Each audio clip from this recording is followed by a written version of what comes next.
Bill Burr's comedic persona is the loud, overconfident guy at the end of the bar. He fearlessly voices exactly what is on his mind, whether he is on daytime television or sitting across the table from you. However, Bill cannot be dismissed as some blue-collar loudmouth drunk. He is highly educated and will accurately expose your insecurities. These are some of the people who have been trolled, intimidated, and dismantled by the gab of Bill Burr, starting with Theo, one of the sweetest and most beloved comedians who was robbed of his charm. In 2019, Theo invited Bill to be on his This Past Weekend podcast. At this point in his career, Theo was just starting to become a household name. However, Bill wasn't very familiar with his material nor his fan base, which set the conversation off to a weird start. Theo was a huge fan of Bill, and naturally started picking Bill's brain about the comedy and entertainment industry. So from the beginning, they established a hierarchy where Theo seems like an aspiring comic looking for advice. I was just experiencing a ton of stress, man, burnt out. You know, I've been on the same tour for this hour for almost over a year now. You got to toughen up, man. Yeah, you're right, huh? You know, what do I do? Camouflage hat, looking like a fucking backwoods guy, all tough and shit. You can't handle doing your hour again. I mean, come on, man, suck it up. Bill probably had a hard time relating to Theo's mental health struggles since he grew up around blue-collar Boston men who worked themselves into an early grave. Then again, this was just harmless ball-busting, but an early sign of what was about to come. I just think I have a tough time working with other people sometimes, you know? I just think I would say get over that. Get over yourself and get over that, because there's a lot of great people in this business and you're going to miss out. And I don't know. No, you know what? I You'll totally say respect that. your loved ones will save money on the funeral costs because no one's going to go, so there's not going to be too many snacks they got to put together. You could see Bill was about to be more serious with Theo, but then paused and decided to defer to a silly joke. That wouldn't last. She'd have a rough day and she'd come in. And I don't remember the whole show. I can explain it to you. Yeah. If I can explain it to you. Okay, good. Guy just I don't know what that is. All right. No, I believe it. I'm not into it. I don't want to hear it. I got it. Your show. Go ahead. All right, let's talk about old shows then. We don't have to. Patty Duke. What about that? You made me feel like an asshole, like that was the 15th time I brought it up. Bill is becoming increasingly agitated with him, but Theo is making a huge mistake here. Theo is known for his airheaded yet poetic thoughts about life. He also speaks exactly what is on his mind, but it feels like the intrusive thoughts of someone with more heart than brains. Theo keeps switching in and out of being serious and being funny, making it difficult for Bill to riff with him. They both can't decide when the other person is making a joke or being serious, and by the end, Theo felt defeated, and Bill could sense it. What about The Nice Guys? Oh, you got to see that. I'll watch The Nice Guys. No, I don't know. I think you're looking down. You got your jaw out. You got your jaw. It's very confrontation. I'm feeling like you're not liking my suggestions. You just like you like the Once Upon a Time in Hollywood. This guy's dead to me. He's dead to me. This was like watching two guys having to hang out because their wives are friends. This is what it looks like when your two cool friends meet for the first time and don't hit it off like you thought. Bill said he had a great time, but fans provided empathy for Theo since they know he is humble and vulnerable. They could tell he was disappointed with himself, and Theo addressed the pod a few days later. He was Bill Burr to a T. He's brash. He's poignant. He's exact. You know, he really is like a NASA, you know, like a rocket, you know, and I'm more like sometimes like Phil Armstrong, you know. You find me just kind of moseying around on the moon, you know, monitoring how I feel. You see, Bill only gets serious when you make him. Sometimes it's better to just sit back and let him beat you up a little bit, like how Joe Rogan did after Bill absolutely dismantled him. I want people to walk down the street with a mask on? Let's not start this, Joe. Do you, though? Let's not start this. But before Rogan gets humbled by Bill, a quick word from our sponsor, Aura. Are you tired of receiving those spam calls from unknown numbers all day? I know I am. Luckily, today's sponsor, Aura, can help. Data brokers are making a fortune selling your information to those pesky spammers. These brokers are legally required to remove your information if you ask them to, but they make it very difficult to do so. That's where Aura comes in. Aura identifies the data brokers giving out your information and submits opt-out requests on your behalf. You can try Aura free for 2 weeks using my link, aura.com/PatrickCC. They also have many other features that protect you and your family from online threats you can't see. It's really easy to set up too. Instead of having multiple different apps to get things like antivirus, VPN, parental controls, password management, identity theft, and more, Aura has them all in one place and you get everything at one affordable price. I personally like how I can have all these features in one organized app. It's really convenient. You can either let these data brokers keep profiting off your information, or you can go to aura.com/PatrickCC today to start your 2-week free trial. Also linked in the description below. Thanks, Aura. Okay. Let's start it. I don't want to start this. I'm not going to sit here with no medical degree, listening to you with no medical degree, with an American flag behind you, smoking a cigar, acting like we know what's up. I just love how wearing a mask became like this like soft thing that you were doing, like being courteous. Bitches. Being courteous. Why is it for bitches? That was so You're wearing a stupid. mask. First of all, Oh, God, you're so tough with your open nose and throat. Chicho, and your 5 o'clock shadow. This is a man right here. He often reminds people it's okay to laugh at themselves. Making fun is his way of showing love towards someone. A perfect example of this is Bill's endless jokes towards Colin Cowherd, who hosted a sports radio show on ESPN. Him and Bill are great friends, which is why Colin knows to just laugh when Bill is sending shots his way. A lot of people think that they're uncomfortable with my elevation. Are you uncomfortable with it? No, I just see all of your insecurities. A giant desk. When guys come and sit on the couch, I go right after them. Do you respect me for that? No, I don't. Your big dumb desk hiding behind your microphone. And don't even think about asking Bill a dumb question. You're in your comedy prime right now. Like this is you got about 8 years left. How do you judge that? Because your energy level is high. You're nimble. I mean, dude. And what do you do? I'm not like an athlete. I'm going to blow out an Achilles and I can't write a joke anymore. Like I said, Colin knows how to laugh it off and remain in good spirits. But some people think Bill is actually the insecure one. Sometimes a harmless question is asked and Bill is the one who takes it the wrong way. Bill, are you the head writer on the show, or how do you work in the writer's room on the show? Because you write your stand-up specials, obviously you're a writer, but you've never really written on a sitcom before. If you go through your credits, you hadn't really been on a show before. Why'd you have to bring that up? Just right out of the gate, he goes negative. Never really saw you write on anything before, Bill. There was all these other nice things on your IMDb page I could have brought up, but I noticed this one glaring thing that you've never done. Sure, maybe the interviewer could have rephrased the question to, how different is writing comedy on a show versus on stage? It was pretty clear this guy was not trying to offend him. The same thing can be said about this interviewer. You're in the MLB Fan Cave hanging out with actor-comedian Bill Burr. I like that you said actor-comedian. Well, you're an I actor- usually go comedian-actor. Look, dude, if you saw my IMDb page, you'd definitely know it was comedian-actor. Yeah, it's a quick read. After all, Bill admits himself that he had a hard time understanding people's intentions throughout his whole life, which usually led to anger or jokes. If someone was really nice, I would just be like, get away from me. If someone was an asshole, it's like, oh, that seems familiar. For whatever reason, I don't like being complimented. Well, fortunately for Bill, he didn't have to worry about being complimented on this next one, because he made enemies with the entire city of Philadelphia after they relentlessly booed him during his set. While Bill was developing as a comedian in the 90s and early 2000s, he gained some notoriety on Comedy Central Presents and through regular appearances in The Chappelle Show. But many attribute a large jump in Bill's popularity to the Opie and Anthony radio show, where he's regularly been a guest over the years. In 2006, many Opie and Anthony show regulars were on the Traveling Virus Comedy Tour, such as Tracy Morgan, Bob Saget, Ralphie May, and Patrice O'Neal, to name a few. The tour was very successful, with the second show in the lineup breaking Jay Leno's record for the most tickets sold for a comedy show at New Jersey's PNC Bank Arts Center. However, the third show in Camden, New Jersey, just across the Delaware River from Philadelphia, didn't go nearly as well. The drunk and unruly Philly crowd on a hot afternoon outdoor show set the tone by booing the opening act off stage. They'd continued to behave poorly and on the verge of booing the rest of the night, as those who had yet to perform were dreading their set. Tracy Morgan gave up 7 minutes into a 20-minute set. Bob Saget and Patrice O'Neal did well, but Bill wasn't having it with this crowd. He got defensive on behalf of his comedian friends, which led to an all-out roast session from the beginning. Oh, f***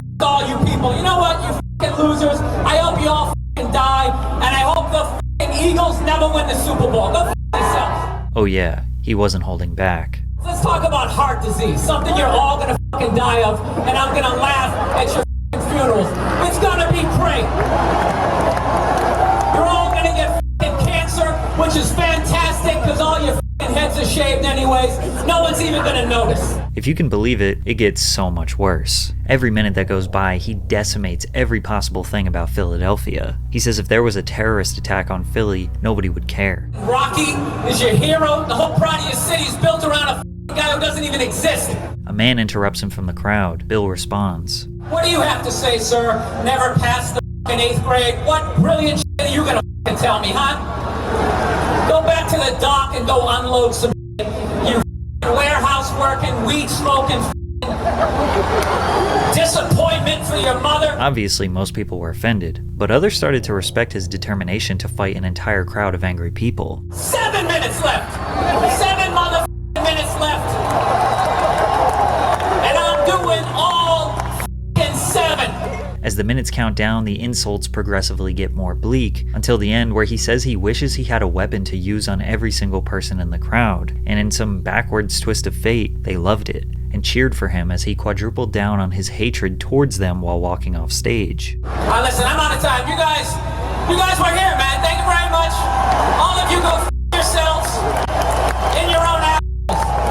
Have a good night. Bill single-handedly destroyed everything the city of Philadelphia loves, and they cheered for him as he left the stage. This rant made national headlines. Bill's fame leveled up immensely, but he claims it didn't help him sell more tickets. It definitely stamped his persona of being an unruly jerk with a short temper that will say literally anything that is on his mind. In retrospect, Bill believes he was unprofessional and threw gas on the Philly crowd fire. He doesn't regret it, but he never wanted people to think that he is just a shock jock with a loud mouth. He spent the next decade proving to the world that he is actually an artistic comedian who is just a tad bit savage at times. And he did his best trying to be sensitive during his interview with Ethan Klein, but eventually he ran out of patience. Ethan Klein is one half of the H3H3 duo with his wife Hila. Ethan developed a reputation on YouTube over the years for being a hilarious reaction channel. He created iconic skits and bits that are worthy of being considered YouTube Hall of Fame. In short, people thought he was funny. But while sitting across from a comic legend on the H3 podcast, Ethan was nervous. You know what I mean? If you went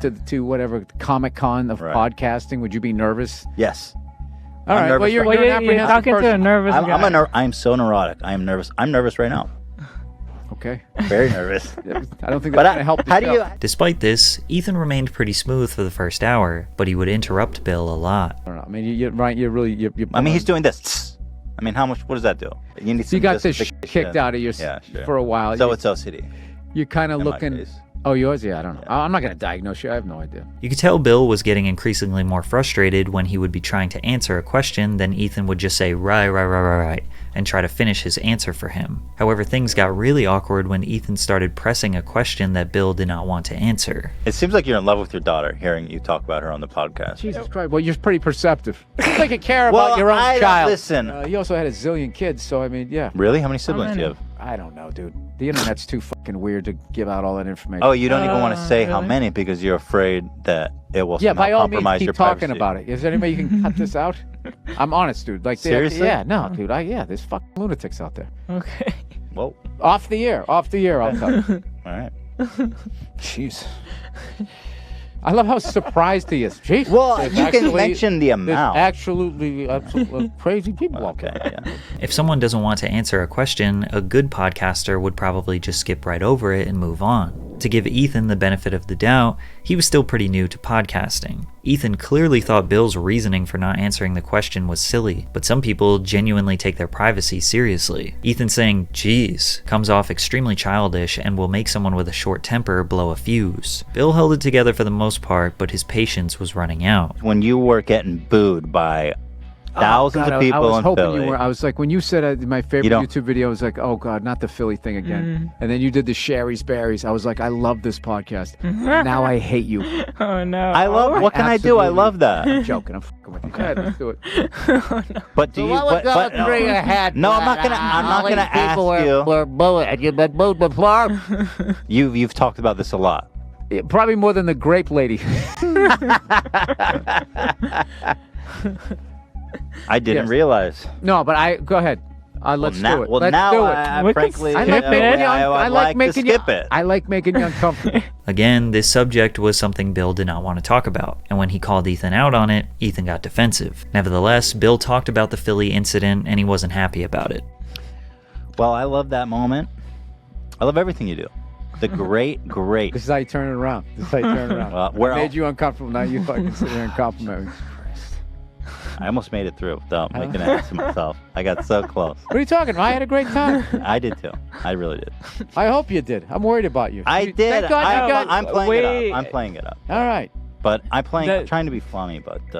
This was just an hour of Bill Burr shattering Ethan's ego when an online joker meets a real comedian. This situation was very similar to the Theo Von episode. On the surface, these awkward podcasts with Ethan and Theo seem harmless. Bill is just being himself and ends both pods saying he had a great time, but it negatively affected Ethan more than you'd imagine. Many people called Ethan too sensitive. And after that episode with Bill Burr, I came home and that's when I started taking antidepressants and I went to therapy. Wow. It was soul crushing. It felt like a rock bottom for me because I was having a hard time with the podcast and interviews in general, and that for me was just kind of like the culmination of a lot of stress. And that this was a reality check considering all the people he had made fun of over the years. But Ethan had Bill back 1 year later, and it went great. However, there was one time where it seemed like Bill was the one who was genuinely uncomfortable around an interviewer. A small production called Southside Steve TV on 100.5 Rock Radio interviewed Bill in 2008. Bill was immediately put off by the man's weird style and country attire, sizing him up immediately. Steve made a critical error, asking a comedian to tell a joke during an interview. So I figure I toss you a mic and you go. And I'm going to do stand-up in front of 9 people in a radio station? No, I'm not doing that. Well, you're taking the fun out of Southside Steve TV. I'll take, how about I give you $5 and I want to watch you line dance and I'm a racist cowboy. I don't know how to line dance, dude. Okay. It's hard to tell whether Southside Steve is just a character or if he actually is just obnoxious and clueless. Okay. Are you a racist? No, I'm not a racist. But Bill always makes sure to get a few jabs in. You know what he looks like? He looks like the first guy who gets his ass kicked in a Steven Seagal movie. Bill jokingly said that this was the worst interview he has ever done. And in true Bill fashion, he did an interview years later and bonded with the man. That last video we did, a lot of people thought that like I was seriously upset with you. No. At least on YouTube. I can't believe that there's morons on YouTube that didn't believe that I was having a good time. You think that we're not friends? You think we don't walk away from this and hug it out? I like this guy. Just because he has a NASCAR accent and I sound like some prick from Boston, exactly, doesn't mean we can't find a common ground. Yet despite all of Bill's roasts, jokes, laughing at people, he hates when people make fun of comedians. Kill Tony is a live comedy show that takes place every week in Austin, Texas. The show is hosted by comedians Tony Hinchcliffe and Brian Redban, who invite a celebrity guest, which is typically famous comedians, to join their panel. The premise of the show is simple. Invite aspiring comedians on stage to do a 1-minute set, then roast them for how bad they are in front of a live crowd. For some people, it's their first time doing comedy. Others have been doing it for a few years. And as you can imagine, most of these sets are boring, unfunny, lacking structure, and result in awkward, loud silences from the crowd. Everyone participating in the show understands the structure, and they look at it as constructive criticism for the comedian. Theoretically, it will make them better and let them develop thicker skin. However, when Bill came on the show, he wasn't familiar with the format, and after the first guest, he hated it. Just compliment someone, put it in the context of a joke, and an idiot will make a fool of himself. Sorry. Boo. Sorry. How much time do I have left? Wow, it's a really casual set for you, huh? Maybe not. You would have picked one guy. You would have done that. We were shitting on him. He thought it would work. It didn't work. Yeah. This is fucking brutal. Is this going to be an hour of this? I don't want to do this to people. It's fucking horrible. Nobody can be funny in a fucking minute. It's stupid. Oh, no, it happens. Fucking 2 seconds. Oh, it happens a lot. Jesse just took a real bullet there. Fuck this. You don't even... Fuck this. This is stupid. It's stupid. You're fine. You're fine. Bill quickly tried to console the guy and shifted the negativity and jokes towards Tony. There's one more, and then I'm out. All right? There's another one, mean, just to be fucking mean. I'm not doing this for fucking... Trying to bring it up here. I love it. Jesse, you did so bad, one of our guests is about to quit. I don't know what else to tell you. Oh, if there's a negative lining, Tony will find it. There it is, right between the ray of sunshine. There's that little nugget of negativity. You fucking smarmy fucking. Then Bill was trying to give genuine advice to the comics. Yeah, I would just say, just slow down a little bit. Okay. Just slow down a little bit, and just the more you do your jokes, the more they'll come off natural. I would just slow down a little bit. Okay. Cool. That's it. It's not a threat. It's just, you know. But when one of the aspiring comics actually had a good set, Bill decided to give him a few jabs. Like what's the government? This dude's a fucking psycho, man. This guy is gonna get his own show, and he's gonna be a fucking lunatic. Like, He has no remorse, no guilt, no fucking responsibility for your own actions. You're a fucking dirtbag, man. For the next hour, Bill barely said anything. You could tell he didn't like the format and just kind of sat painstakingly through the entire show. Now 7 years later, Kill Tony is at its peak. They are more popular than ever and have had a broad range of massive celebrities come on, yet Bill Burr never returned. Although at times he is aggressive, intimidating, and quick to reveal uncomfortable truths, his jokes are a sign of showing love. He is actually a sensitive guy who just wants people to be the best version of themselves.